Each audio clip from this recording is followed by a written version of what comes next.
네, 오늘 위키트리 소셜 방송 새누리당이 아닌 새누리당은 지금 후보도 정해지지 않았는데 먼저 민주통합당에서 후보가 정해진 강동 갑의 이부영 전 의원님 나와 계십니다. 안녕하세요. 네, 반갑습니다. 네. 아니 왜 새누리당 후보를 이렇게 못 정하죠?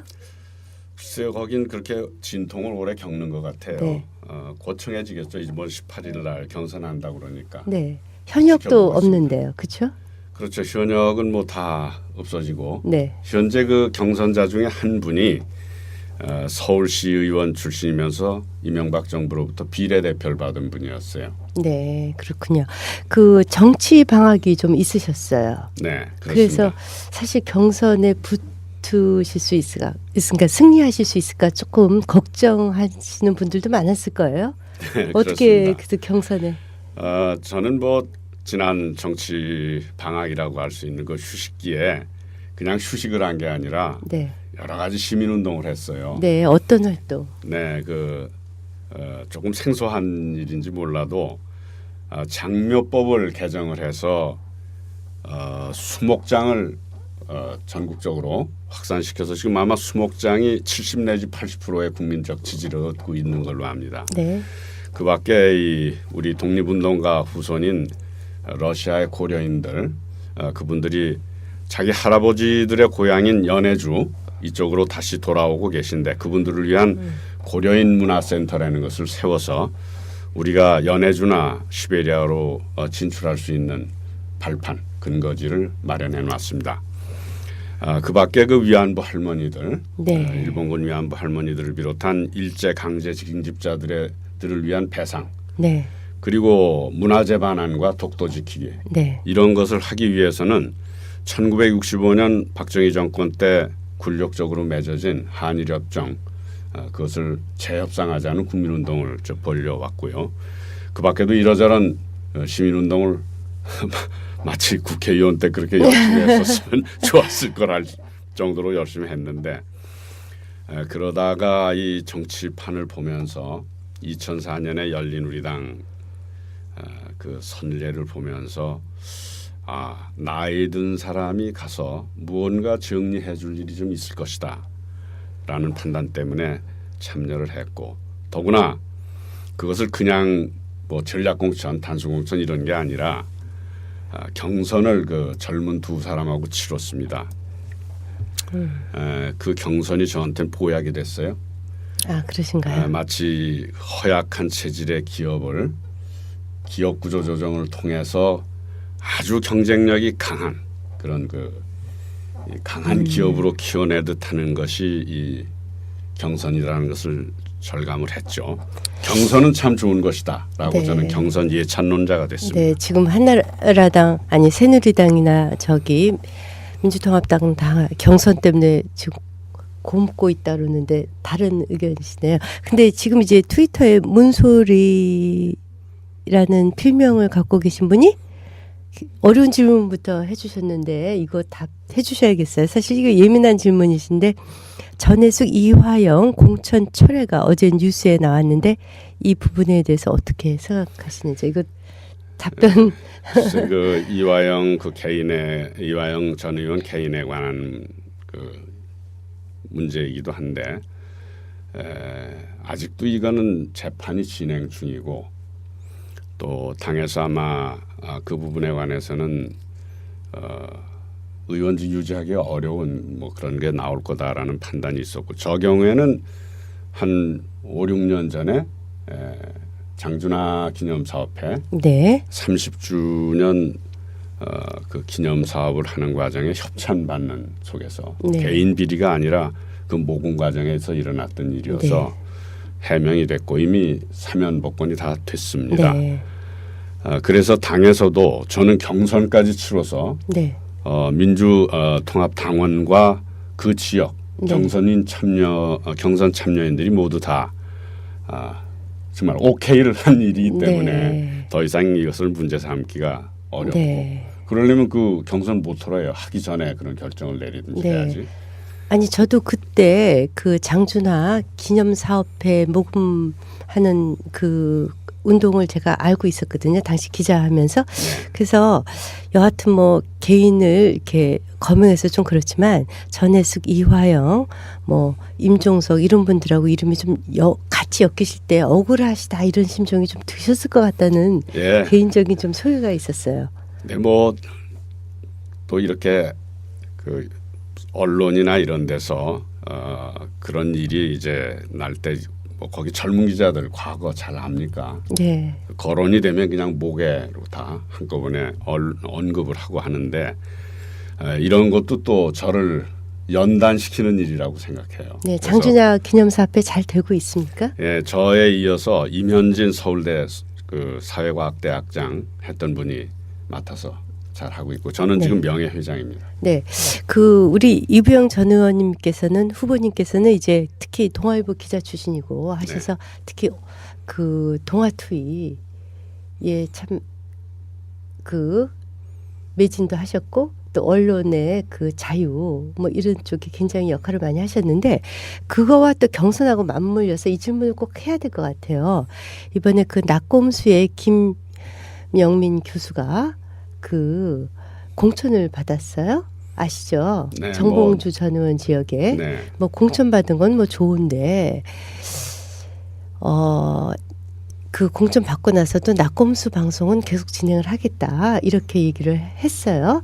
그런데 이제 낙곰수라는 게 이제 팟캐스트 형식이라 지금 선거법상의 제재 수단이 없어요. 네. 그러니까 법적으로는 전혀 문제가 없는데 어떻게 생각하세요? 실제로 많은 사람들이 또 보고 그런데 그 선거 끝까지 방송을 하는 거 저는 언론인으로서의 그 자세 또 언론의 자유 또 언론의 그 역할 등등과 관련해서 우리 그 네. 얘기해 주실 부분이 있을 것 같아요. 그 낙곰수의 한 성원이죠. 네. 성원으로서 후보가 아니었을 때 그 프로그램을 진행을 하고 하는 것은 난 건 당연하다고 보지만 네. 일단 비례대표로 선정이 되면은 아니요. 근데 아직 이번에 노원 갑에 비례대표는 공천을 받았어요. 네, 저 노원 갑의 공천을 받았으면은 네, 받았어요. 그리고 비례대표로 완전히 또 정해지면 아니 공천을 누구든지 받았으니까 이제 하여튼 출마를 할 거죠. 네. 그 후보로 정해진 다음에 네. 어떤 언론 프로그램을 어떤 형태의 언론이든 간에 주제자로서 진행하는 것은 옳지 않다고 생각해요. 네. 그리고 그 낙검수에 그 상대방 당원 상대방의 후보 네. 다른 당의 후보도 네. 똑같이 그걸 할 수 있으면 또 상관이 없다고 봅니다. 기회가 공정하게 주어진다면 그렇게 언론 자유를 주장하는 사람들일수록 그런 원칙에 공정성의 원칙 그 네. 언론이 누구에게 편중되게 이익을 준다거나 해악을 주는 일 네.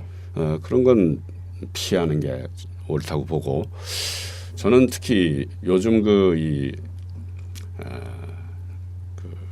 MBC나 또 KBS, 그 YTN 등등 여러 언론에서 언론 자유를 그 주장하고 또 외치는 그 기자들이 지난 몇 년 동안 굉장히 마음의 고생들을 많이 했다고 생각합니다. 네. 그리고 이제 그 사주랄까요? 이런 사람들은 기자들이 이 선거 국면을 자유롭게 보도할 수 있도록 그 제재를 좀 풀어야 된다고 생각해요.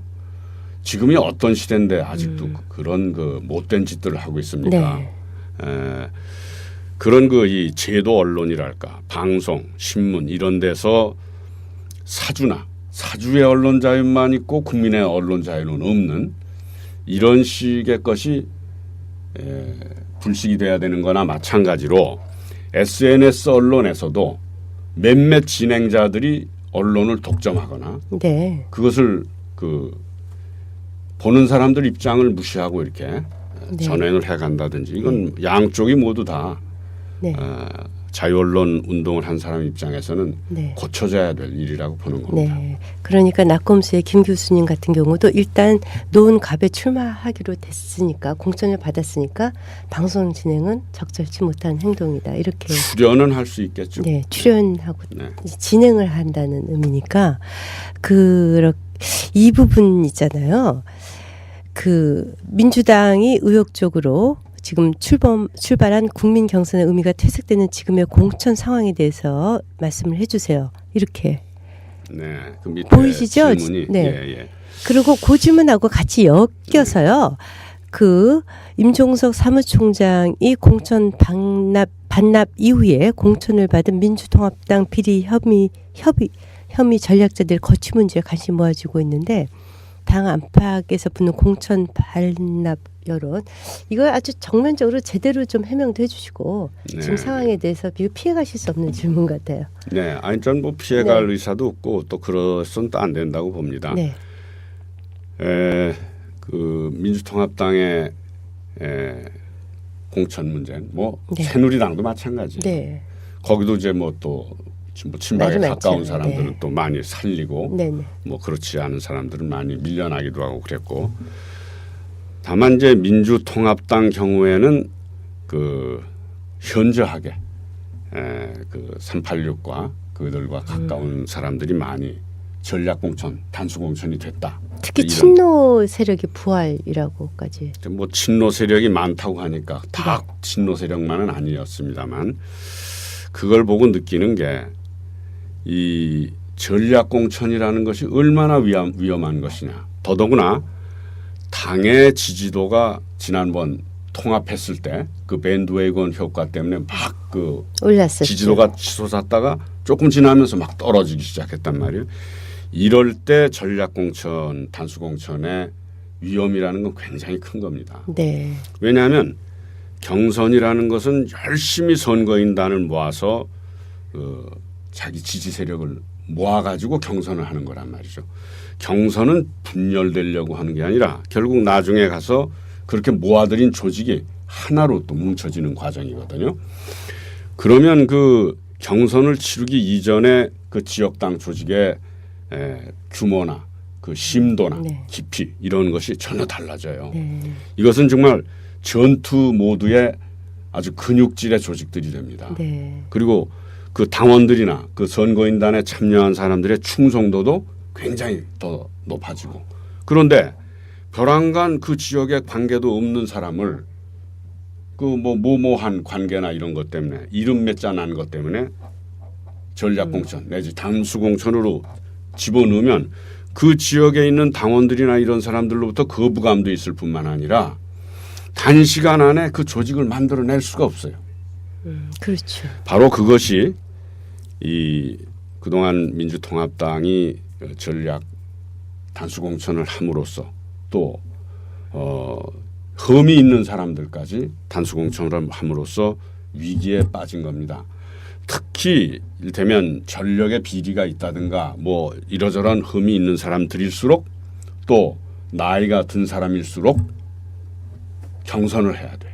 네, 그것이 자기 스스로를 위하고 또 본선에서 이길 수 있는 거의 유일한 길이라고 저는 생각합니다. 마지막으로 임종석 사무총장의 그 물러난 것과 관련해서 전력 비리가 있는 사람들 얘기를 하셨는데 상당 부분 걸러냈어요. 그 네. 임종석 의장 말고도 네. 여러 사람들을 걸러냈는데 이제 이화영 의원하고 신계륜 의원하고 저하고의 그 얘기인데 신계륜 의원이나 이화영 의원은 전략 공천을 했어요. 그렇군요. 예. 그런데 이제 그분들도 뭐 충분히 전략 단수 공천을 해서 나가도 되겠다. 이제 이런 그 판단 때문에 했을런지 모르지만 저 경우에는 그 공천심사위원회에서 제 문제를 놓고 표결을 했어요. 네, 표결을 해서 저 사람은 공천을 줘도 된다. 괜찮다. 개인 비리도 아니었다. 네, 기념사업회 모금 과정에서 있었던 일이어서 뭐 그걸 개인이 쓴 것도 아니다. 네, 그러고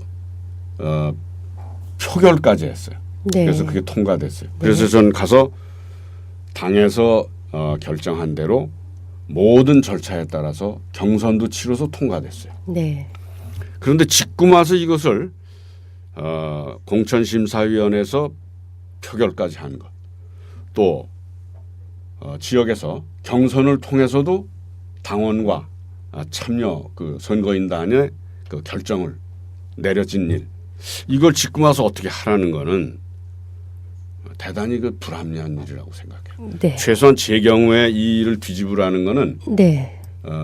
두 차례에 걸친 그 공정한 그 편결이죠. 네. 그것을 뒤집는 일이 될 것이다. 그건 더 큰 혼란을 불러일으킬 수 있다. 네, 알겠습니다. 지금 질문이 계속 들어오는데요. 지금 보이시죠, 후보님? 네. 그 새누리당과의 차이점이 뭔가요? 상대적으로 고령이신데 청년 문제에 대해서 어떤 정책을 갖고 계신가요? 제가요 네. 아까 그 이런 얘기를 했어요. 7년 정치 방학 동안에 네.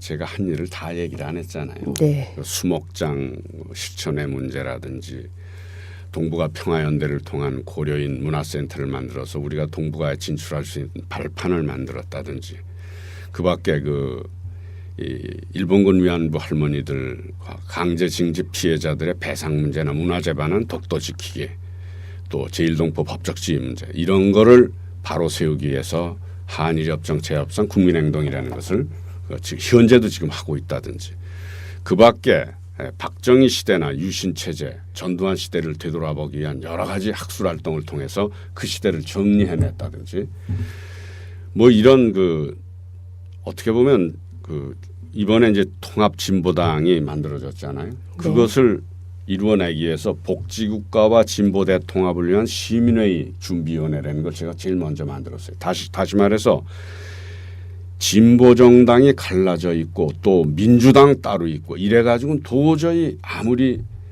한나라당과 이명박 대통령의 실정이 심해도 정권교체나 의회 다수파 형성이 어려울 것 같다는 예상이 들어서 우선 진보정당의 통합을 시작하기 위해서 복지국가와 진보대 통합을 위한 시민회의 그걸 만들었어요. 그리고 그거를 이하경 동지가 이어받아서 했습니다. 진보 대통합 그것의 논의는 거기서부터 시작됐어요. 2년 전쯤 됩니다. 저는 상당히 앞을 좀 내다보고 이런 구도를 만들어 왔어요. 그리고 화해 상생 마다링이라는 걸 통해서 하도 한나라당과 이명박 정권이 이쪽 민주개혁 세력을 진보 세력을 종북 세력, 친북 세력으로 몰아세웠잖아요. 그래서 보수 진보의 대화, 영원함의 대화, 노사의 대화 그걸 끊임없이 시도를 했어요. 그러나고 7년 동안을 거의 현직 의원 때보다도 훨씬 더 바쁜 세월을 보냈습니다. 뭐 장준하 선생 기념사업회나 몽양 영은영 선생 기념사업회도 제가 지금 회장을 맡고 있고 그런 활동을 하다 보니까 젊은 사람들이 그래요. 아마 어제다 민주당 어떤 홈페이지 인터넷 홈페이지도 올랐는데 현역 의원 10명보다도 더 많은 활동을 했다. 그런 평가를 합니다. 네. 쉬는 동안에. 그리고 저는 끊임없이 청년들이 가야 될 방향에 관한 그런 활동을 했어요. 네. 그러다 보니까 제 선거 사무소에는 청년들이 모여들어요. 네, 그렇군요. 청년 자원봉사자들이 모여들고 있어요. 아마 지금 이 위키트리 인터뷰를 네. 그 청년들이 열심히 지켜보고 있을 겁니다. 근데 그 청년 문제에 대한 그럼 구체적인 정책을 지금 그런 것도 있으신가요? 그렇죠. 좀 보이니까 어떠셨어요? 청년들의 관한 정책은요. 네. 저는 이런 문제가 청년들과 이 직접 관계가 없을지 모른다고 얘기할지 모르지만 정치를 우선 말이죠. 저쪽 청년 대표 어떤 한 사람을 비례대표로 뽑아온다고 그 청년을 위한 게 아니라고 봐요. 네. 지금 청년들을 위한 정치 교육 이 과정이 없어요. 네. 그 유명한 청년들 데려다가 벼랑간 스타 만드는 거예요. 그 사람 조금 있으면 또 저는 망가질 거라고 우려해요. 그렇게 되지 않기를 바라는데 그래서 저는 독일이나 영국처럼 이 청년들을 각 정당이 청년 학교나 청년 당원 학교를 만들어서 교육을 시켜야 된다고 생각해요. 네. 그러니까 그리고 미래의 엘리트 정치인을 키우는데 그렇죠. 역할을 하시겠다. 그리고 주부들을 위한 시민 정치 학교 같은 걸 만들어야 된다고 네. 생각해요. 이런 게 뒷받침이 되질 않고 선거 때 됐다고 그냥 뭐 조금 명망도 없고 돈 좀 번 청년들을 데려다가 그 사람들을 청년 대표다 해봐야 뭐 이번에 한번 해볼만 하지. 요다음엔 그 시스템을 바꿔서 해야 된다고 생각해요. 네. 질문 좀 받아주세요. 지금 질문들이 계속 들어와서요. 네. 그 독일 브란트 수상을 예로 들어 박근혜 비대위원장이 산업화 과정을 언급한 부분을 비판하셨던데 그럼 박 위원장이 어떤 방식으로 사과해야 한다고 보는지? 저 브란트 수상이 네. 자기는 독일이 뭐 히틀러가 집권을 했었건 아데나워가 집권했었건 그 독일은 계속성이 있는 국가라고 보는 거예요. 그래서 히틀러가 잘못한 것을 자기는 항독운동, 레지스탕스 운동을 한 브란트였지만 자기가 수상이 됐으면 자기라도 나치 학정에 대해서 나치의 학살에 대해서 사과를 한 거예요.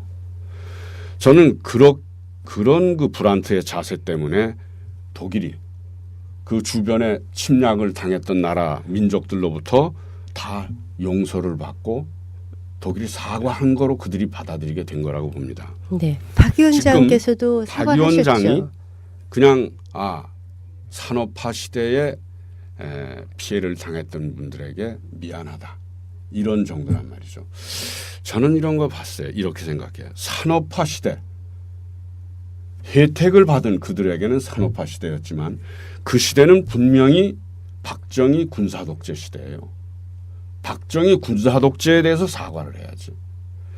산업화 시대라면 그때 시골에서 그야말로 여공으로 정말 그 노동자로 와서 엄청나게 저임에 착취당하고 이랬던 사람들. 그래서 그분들이 지금 어디가 있겠어요?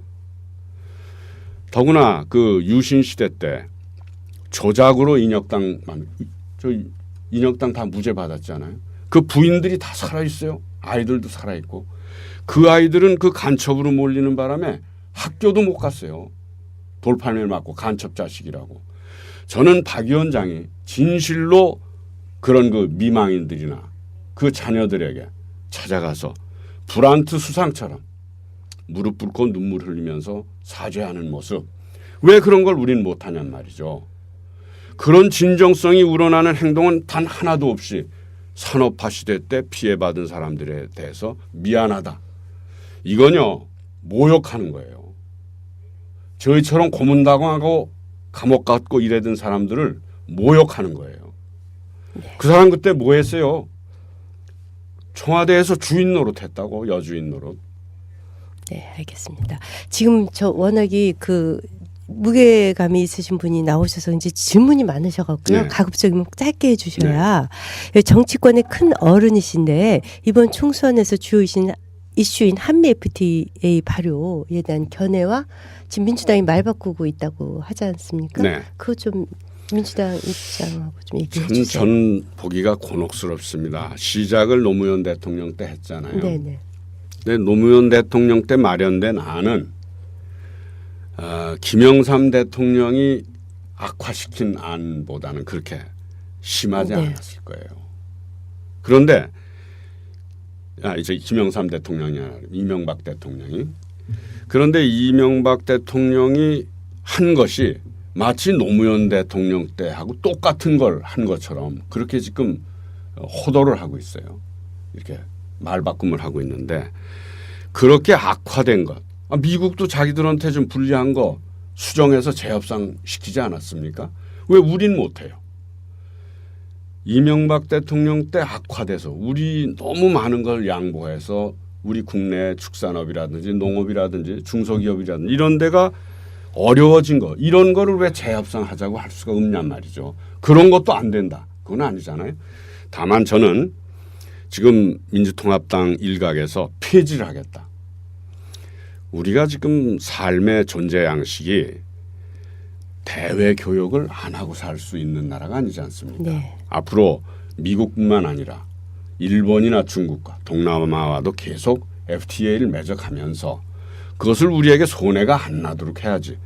미국하고 FTA를 폐기하겠다고 그러면서 어떻게 중국이나 일본하고 어떻게 하겠어요. 네. 근데 이런 걸 봐서 뭐 정치적으로 민감할 때 강력한 얘기를 하는 거는 뭐 이해는 할 수 있겠는데 뒷일 감당할 수 있도록 얘기 좀 했으면 좋겠어요. 네, 알겠습니다.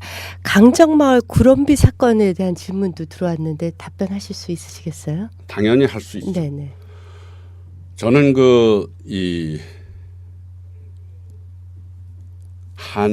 새만금 사업 때도 그 갯벌을 없애는 문제에 대해서 굉장히 격렬히 반대했습니다. 네. 문규현 신부님이나 수경 스님하고 같이 활동을 했고 그 댐이 그 새만금 방벽이 막아지는 걸 보고 거기 같이 순례를 하면서 삼보일배 순례를 하면서 많이 울었어요. 지금 겨우 새만금 뚝이 다 망가진 다음에 벌어지고 있는 상황. 별로 쓰지도 못하면서 만경강, 동진강은 다 썩어가고 있고 머지않아서 아마 해수 유통을 시켜야 될 겁니다. 그렇게 우리가 간곡히 권했는데 뭐 여러 해 지난 다음에 겨우 해수 유통 시키지 않을 수 없는 상황으로 가고 있어요. 이 4대강도 마찬가지였죠.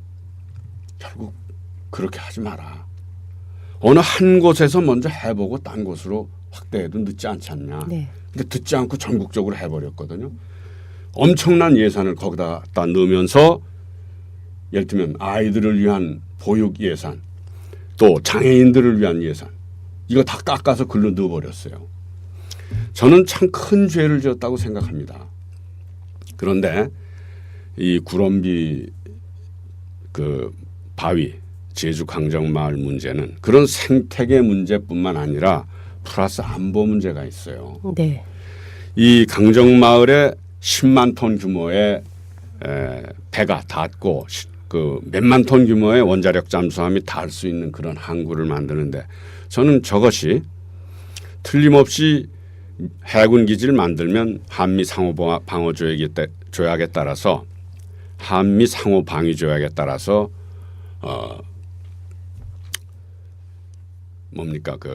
미 해군이 공유할 수 있어요. 함께 쓸 수 있어요. 네. 그런데 그거는 바로 일본의 오키나와 기지나 사세보 해군 기지가 몇백 킬로 북쪽으로 북상하는 겁니다. 그리고 우리의 남해와 동중국해 그리고 북중국해 여기를 모두 다 군사용으로 감제하는 거죠. 압박을 가하고 이것은 아마 미국의 링 시오리라고 해서 이 중국을 이렇게 봉쇄, 견제하는 그 전략의 일환이라고 보여집니다. 베트남의 캄난만 해도 미 해군 기지가 지금 만들어진다고 그러지 않아요? 그 남사군도 주변의 스프라틀리에도 미국의 그런 군사적 요충을 만든다는 그런 말이 나오고 있고 그 중국으로서는 아마 아주 이 감정적으로 반응을 보이고 이어도 문제도 이것의 연장이 아닌가 저는 판단을 해요. 네. 다만 우리나라 안에 보수주의자들이 좀 더 염두에 둬야 될 거는 미 해공군이 한반도에서 이렇게 강화된다는 것은 바로 미 지상군을 기동군화해서 빼낸다는 뜻입니다. 네. 보수주의자들은 지상군이 남아있는 게 가장 안보에 튼튼한 버팀목이라고 보고 있잖아요. 네. 오히려 해공군을 강화하는 게 미 지상군을 유동군화, 기동군화하는 거예요. 이라크라든지 어디든지 나갈 수 있도록. 네. 이제 그런 점을 염두에 두고 이 강정 해군 기지 문제를 바라보셔야 될 거고 또 하나 더 이렇게 더 긴 눈으로 보면은 한반도에서 다시 미국과 중국이 이렇게 첨예하게 안보 대결을 벌여 나간다는 건 결국 남쪽의 무장을 강화하는 것이 될 거고 북쪽은 어쩔 수 없이 중국에 절대적으로 의존하는 즉 남북 분단이 더욱 공고화되는 걸로 가게 될 겁니다. 저는 이렇게 될 경우 우리가 중국과 맺고 있는 경제관계가 어떻게 될 것인가 걱정을 해요. 결국 그러면 우리는 솔루션이 뭘까요? 저는 한반도에서 후보님께서 요 얘기 마저 하겠습니다. 우리가 지금 중국과 교역에서 얻는 흑자분으로 만성적인 대일 적자를 메꾸고 그리고 그 남는 부분을 가지고 중동에서 에너지 수입해서 돌려가는 그런 구조예요. 그런 중국과의 외교 안보 정치 관계가 이 좀 험해지거나 둔화되거나 약화될 경우 한국 경제에 어떤 영향을 미칠 것인지 그런 걸 깊이 생각해야 되고 또 대북 관계도 영향을 미치겠죠. 대북 관계는 뭐 더 말할 것도 네. 없죠. 그 미국이나 중국은 대북 관계 뭐 남북 관계는 이건 마이너한 거 아주 사소한 걸로 보고 있죠. 네. 그들은 자기 대북 우리한테는 아니죠. 예, 굉장히 중요한 문제. 대북적 그 이 진영 논리로 생각하니까 그래서 이 문제는 우리가 남북 화해 공존을 빨리 추구해 가야 됩니다. 빨리 추구해 가야 돼요. 그런데 일단 이 해군 기지는 노무현 정권 때 정부 때 하기로 이미 다 의결된 사항들이거든요. 근데 그것이 저렇게 대규모로 그렇게 엄청난 걸로 네. 10만 톤 규모의 그건 관광단지하고 지금 복합돼서 저는 그렇거든요. 그렇게 보질 않아요. 그것은 네. 대단히 15만 톤급 지금 크루즈가 들어갈 수 있도록 해서 크루즈가 뭐 전 세계에 7, 8개 정도밖에 안 되는데 그 15만 톤 정도, 10만 톤 정도 아마 여기 잘 안 올 거예요. 여기. 그러고 그런 문제에 관해서 너무 그렇게 뭐 크루즈를 뭐 하니까 10만 톤 규모의 뭘 한다든지 이런 거는 그 좀 조금 그 견강부회로 보여지고 주요한 거는 군사기지입니다. 그래서 그 군사기지를 만드는 게 우리 생존과 어떤 관계가 있느냐 이런 측면에서 봐야 된다고 보고 이 보수주의자들 경우에 보수 입장을 취하시는 분들도 이렇게 될 때 미 지상군의 여기 주둔 지속 가능성 이런 걸 좀 걱정해 보시라 그렇게 내 말씀을 드리고 싶어요. 네. 그래도 질문을 우리가 받기는 해야 되니까 좀 짧게 해주시면 감사하겠고요. 제가 빨리 할게요. 과거 보수당에서 계셨던 전력을 갖고 계신데 한나라당에 계셨었죠. 네. 현재 민주통합당의 개혁 성향과 얼마나 부합이 되십니까? 이런 질문. 저는 그 한나라당에 네. 그때 있었던 거를 그 한나라당의 보수를 제가 찬성해서 갔던 게 아니에요. 96년도의 정치 상황을 기억하는 분들은 아시겠지만 네. 그때 통합민주당을 김대중 전 총재가 쪼개고 새정치국민회의라는 걸 만들었는데 우리는 분당하는 게 부당하다고 그래서 그 통합민주당에 남아 있었어요. 네. 그때 총재를 조순 씨가 맡으셨어요. 네네. 그런데 그분이 이회창 신한국당 총재하고 덜컥 통합선언을 했어요. 가만히 있던 사람들은 다 한나라당 원이 돼버렸습니다. 그때 김부겸 의원도 같이 김부겸 가셨죠. 뭐 재정구 다 그렇게 다 같이 했었어요. 가셨죠. 네. 네. 근데 싫으면 안 가면 될 게 아니냐. 그 독수리 5인방 아니 뭐 그때 그 사람들 네. 다 있었고 네. 한나라당에. 그때 저는 DJP 연대라는 게 벌어지는데 도저히 그건 동일래 못 하겠어요. 네.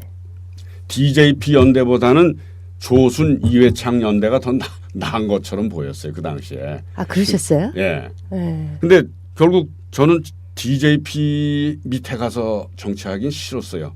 특히 JP 밑에서. 아 JP 때문이었나요? 예. DJP보다는 조순 이회창 연대가 더 깨끗하고 덜 지역주의적인 거라고 판단이 당시에는. 들었다고. 예. 또 오래 안 계셨죠. 아니 그러다가 이제 거기서 국회의원 한 번 당선됐죠. 네. 그런데 결정적인 게 또 나오셨단 김대중 말이에요. 대통령이 6.15 남북 정상회담 선언을 했잖아요. 한나라당에서 그 당시 유일하게 제가 그걸 찬성을 했어요. 그러니까 저를 빨갱이라고 몰기 시작하더라고. 그때 그랬죠. 예, 빨갱이. 나가라, 나갔죠. 나가라. 아 근데 남북이 화해 상생하자는 거를 빨갱이라고 그러면 도대체 어떻게 되냐? 날 뽑아준 우리 지역 주민들 빨갱이를 뽑은 것이냐?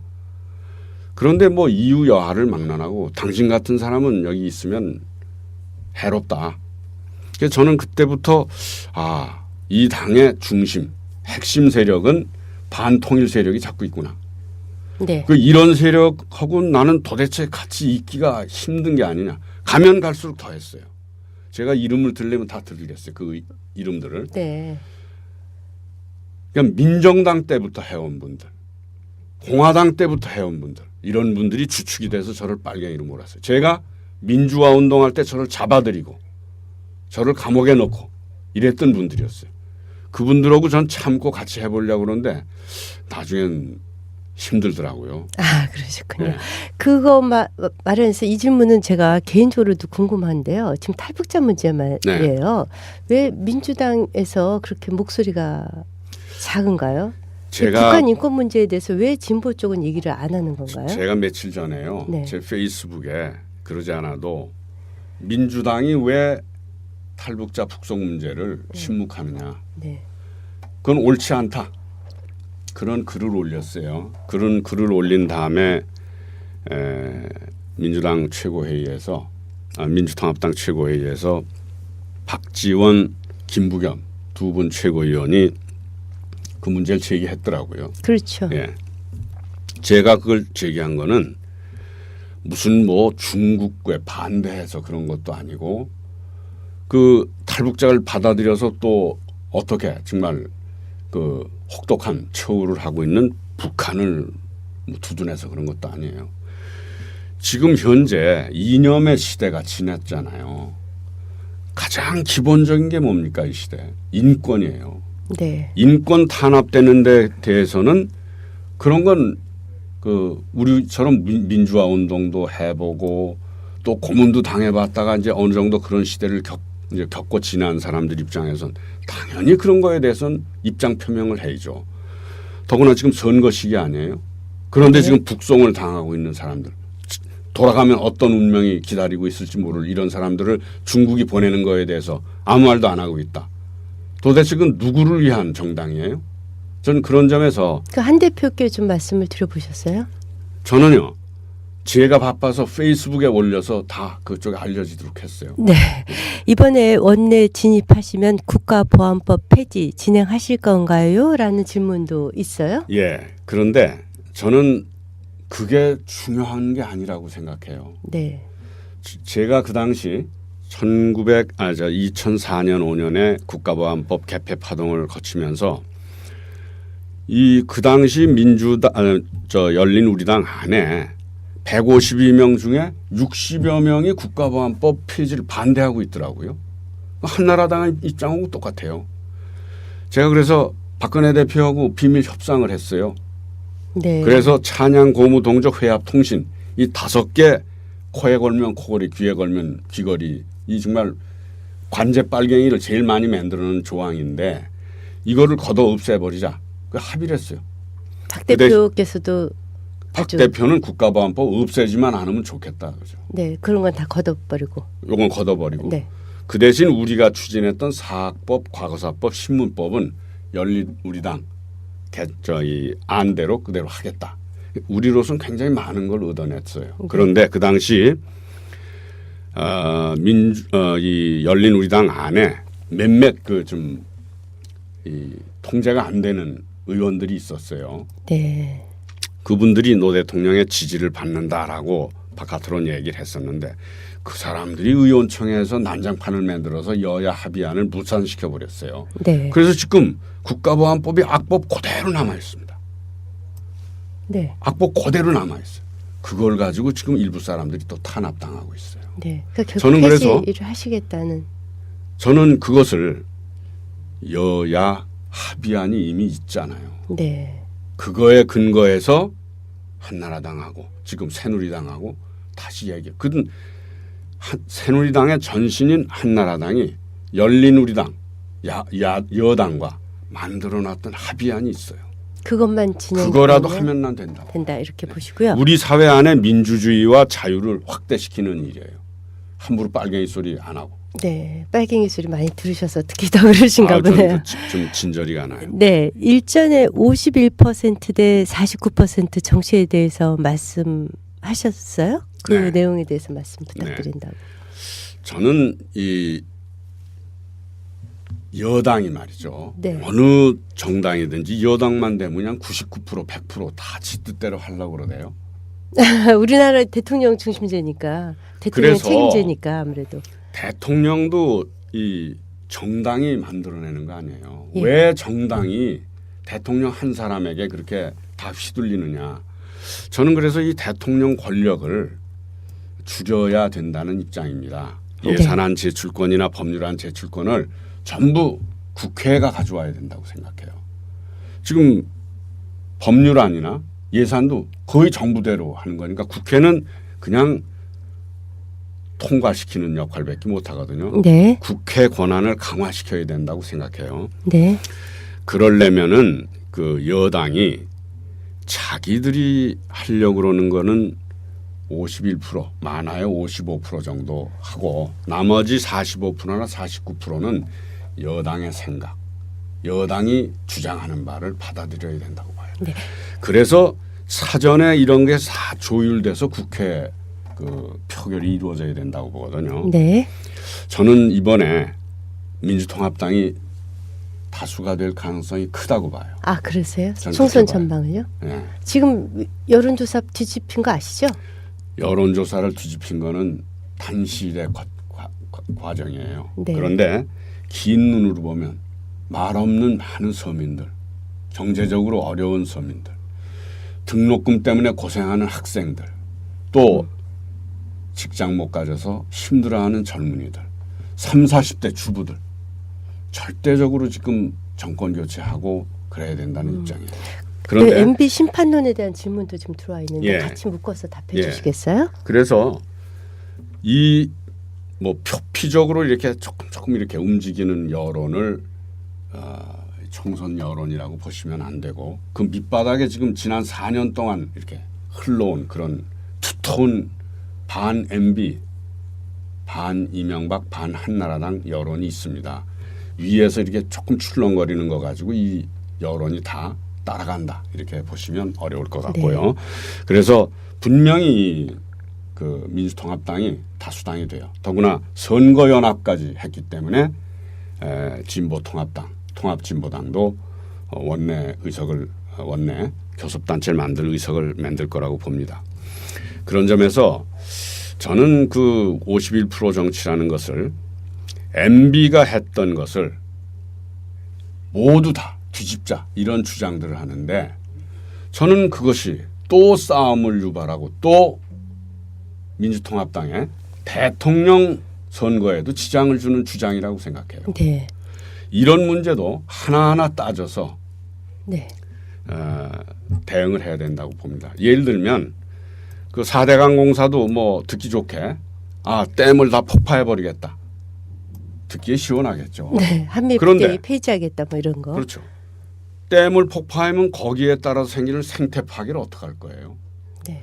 댐을 합리적으로 과학적으로 분석을 해서 차근차근 해체해 간다든지 이 독일의 이자르강 그 생태 복원하듯이 거기도 다 댐이 있고 옆에 아주 네. 흉측한 그 세멘트 콘크리트 옹벽들이 있고 그랬어요. 네. 그거를 한 30년에 걸쳐서 해체를 했어요. 네. 그래서 그 강이 완전히 생태강으로 되살아나고 그런 선례들이 다 있으니까 그걸 보면서 이명박의 그 4대강 주변 파괴가 얼마나 큰 돈이 들고 얼마나 큰 낭비였는가를 우리는 찬찬히 입증해 가면 돼요. 네. 너무 급하게 할 거 없어요. 지금 이제 새누리당은 확실한 대권 주자가 있어요. 그런데 야권은 지금 곧 총선 치르고 대권 치러야 되는데 승산은 있다고 보시는지 또 후보는 훌륭한 후보들이 현재도 있고 네. 새누리당처럼 그렇게 고정 멤버가 없다는 것뿐인데 네.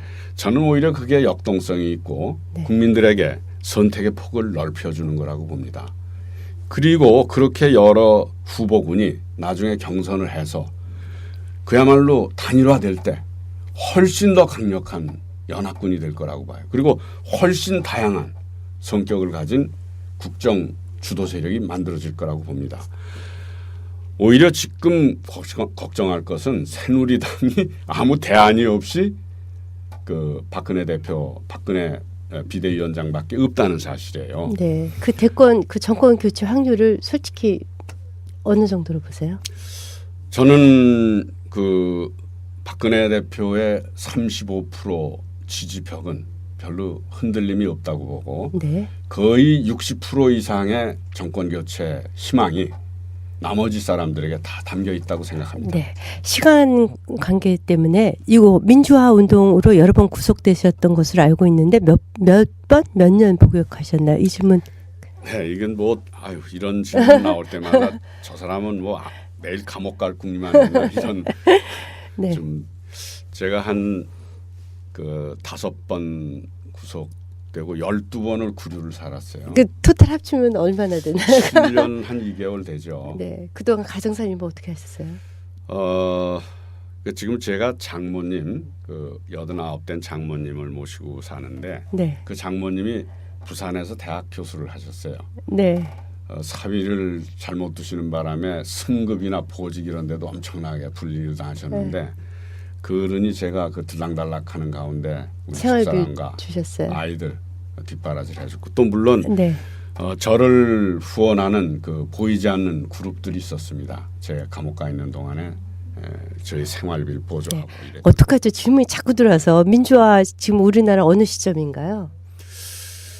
저는 일단 민주화를 50점 정도 주겠어요. 네, 알겠습니다. 그리고 앞으로 50점은 이번 저 민주개혁 진보 세력이 조금 길게 집권하면서 예를 들면 남북의 국가연합을 만들어서 한반도의 평화를 안정적으로 관리할 수 있게 된다든지 보편적 복지국가의 기틀을 만들어서 양극화의 그 폐해를 줄여간다든지 이걸 하기 위해서 조금 길게 집권을 하면은 한 그때는 80%까지 올라갈 수 있다고 봅니다. 네, 시간 관계상 그냥 이제 마지막 마무리 겸 이 딱 한 질문만 받아주세요. 그 정치적 위상이 있는데 맨 밑에 아까 지나갔던 질문인데요. 만약 이번에 당선되시면 어떤 국회 활동을 하실 건지 듣고 싶다는 질문으로 이번 출마의 변을 가름해 주시면 좋을 것 같아요. 저는 안정적이지만 성숙한 여당이 되도록 아, 정권 교체를 확신하시나요? 네. 안정적이면서도 성숙한 여당. 그러면서도 그런 속에서 쉼없이 개혁을 해가는 정권.